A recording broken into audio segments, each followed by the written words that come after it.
And there it is. She's out in your hand, ready to take it apart.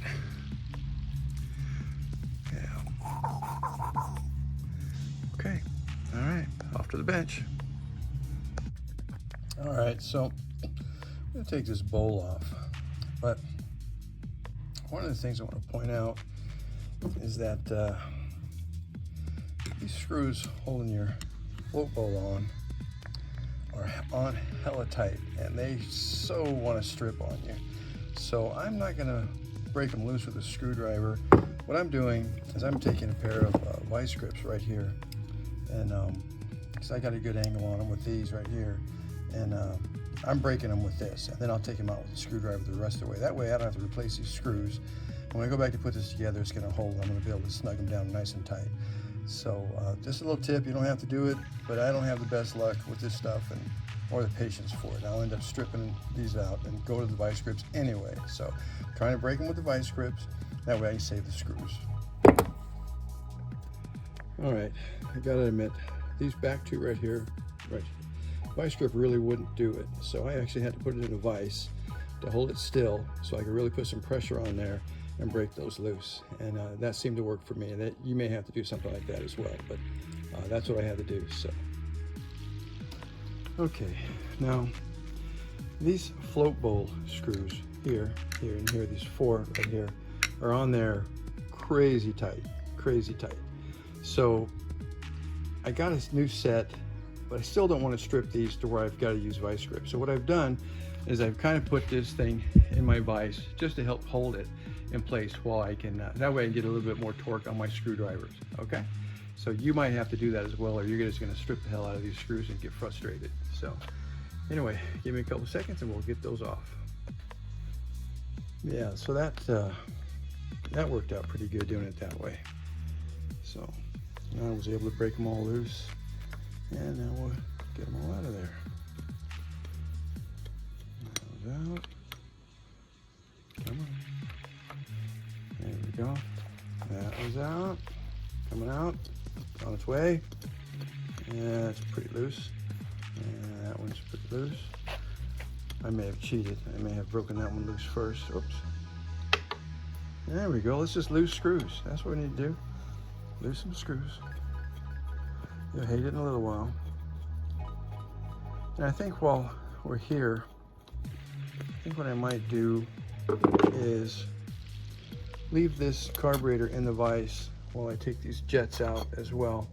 More than likely, they're going to be in there pretty good as well. So we're gonna do that. I'm gonna leave it right there. Let me get a flat tip, and we'll get those jets out. Okay.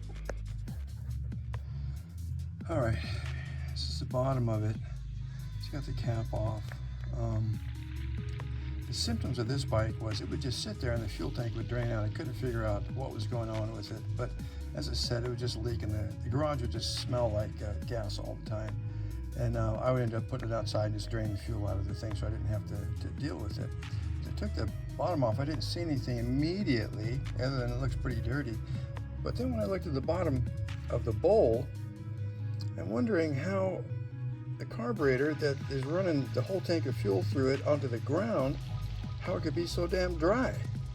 So there's a pretty good chance that that float needle, the inlet needle is probably stuck or corroded or clogged, and I probably wasn't getting too much fuel. It's probably just sucking it in through the air horn the whole time. So anyway, we're gonna take it off and see what we can find. All right, here we are back at the vise. I actually had to go to the vise for this. This bad boy is in there good. So focus, there we go. So yeah, had to use the vise for that one. Okay, got them broke loose. Big ass flat tip screwdriver. Got them all loose, but there is gonna be a pop quiz at the end of this video, so you need to know the names of these jets. So this bad boy right here is your needle jet because the needle goes through it. This one right here is your idle jet. That's the one that determines how well your motorcycle idles. And this one right here is the other jet, okay? Needle jet, idle jet, other jet. That's real technical, okay? So now you know the names. There will be a pop quiz. All right, so we're gonna screw this one. I already cheated. It was in there pretty good. We'll get that out of the way. And then we're gonna gently lift this floats up. There we go. And that actually looks really good. And I've got a new one, so I'm gonna change it anyway. All right. Now what we're gonna do, while we have everything in the float bowl kind of taken apart here, what we're gonna do is spray our carburetor cleaner in every passage. Every little passage that we can, we're gonna blow everything out, and we're gonna take some air and blow it out as well, okay? So that's what we'll do. Now, if you don't have an air compressor or something, it's okay. The pressure from the carburetor cleaner going through it a few times is probably gonna be all that you need, depending on how bad your carburetor is. So, but that's what we're gonna do next. We're gonna clean all this stuff up, okay? This is the needle jet, and I mean, you could barely see a little tiny glimpse of white coming through there, but this thing is clogged all the way shut. No wonder this bike wasn't running for crap. And it's probably been sitting for probably 8-9 years. So let me see if we can't get this cleaned up. There we go. So I'm just using this thin piece of wire to clean them out with. All right. There we go. That's what we're supposed to see. Just like that. Perfect. She's done. Now we get the other two. All right. Let's see if we can get this. There we go. See it?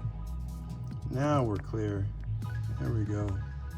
We are now running with pump gas. Yeah, buddy. All right. I've never seen anything like this. This is the idle jet. This thing is clogged so bad, I can't even get a wire through it. The sign's okay, but I just can't get nothing to go through this thing. Nothing, no light coming through at all. Let me work on this one. So, there we go. All right, now that we got those jets done, I went through, cleaned everything out with the carburetor cleaner, blew it out under pressure. Didn't really see any problems. I was really concerned that I might have some interior blockage, but everything seems to be going. Everywhere I spray in, it comes out someplace else. So that tells me I got good flow. So I'm probably not going to take anything else off. I might take this cap off right here, only because I don't know what the hell it is. Let's find out. And that solves that. It's just a little diaphragm. Diaphragm looks fine. I'm not going to take it off. So anyway, that's what's under there. All right, what we're also going to do, because the kit came with it and there's a filter on the bottom of it, and I want to take a look at it and I can replace it because you got a new one, is I'm going to take this out as well. I'm sure this probably has a really cool name, but it's your inlet chamber where your inlet seat fits on the bottom of the float. So as your floats go up and down, the seat goes back and down. It's not a valve, actually. Just take this. All right, let's try it with these right here. See if this will do it. Look at that, came right out. And wow, you can look, if you can see down in there, I don't really see that there's a screen in there, but it's out, and I'm gonna clean it up. Come on, there we go. I'm gonna clean that up. I have a brand new one in this kit, so I'm gonna just clean it up. All right, so we got that out. Cleaned all the passages out, blew it out pretty good with carburetor cleaner in the float bowl. It's still open. Nothing's been put back together yet. And now we're gonna take this diaphragm cap off. There's a spring under there, so I'm gonna try to do this without that spring flying off. You can see it in there. It's fixing to go. Trying to one hand this. Wow, what I'll do for my audience. It's amazing. Look at that. Oh my goodness. And it's out, and it didn't fly. Look at that. Oh, look at that. Woohoo! Good deal. All right, let's get back on there. Okay, pull that spring out. You should be able to reach in there. And Okay, so what you want to do here is you want to inspect your diaphragm. You're looking for cuts or cracks or tears or something. This one's actually pretty nice, pretty soft still. Then you take you some needle nose pliers, or you can do your fingers if you want, just not pressure on this, and pull this straight out.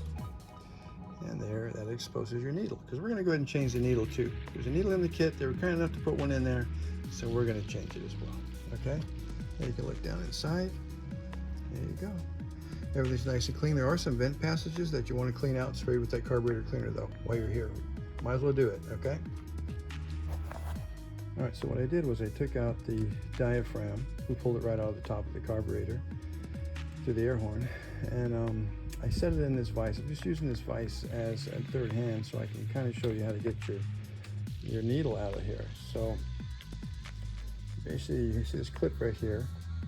So you're gonna grab some needle nose pliers, and you're just gonna twist and pull up. Now you gotta be careful, there's gonna be a spring. So I'm trying to do this one hand, there we go. Woo, did I get it? There it is. There we go, see it? So that's it. So you just kind of twist and pull on the way up, and then you set that aside because you're gonna use that again. And now the needle will just come right out. See it, pushed it from the bottom, see it? And they come right out. I'm gonna grab that, and I'm gonna take that apart and put the new needle in, okay?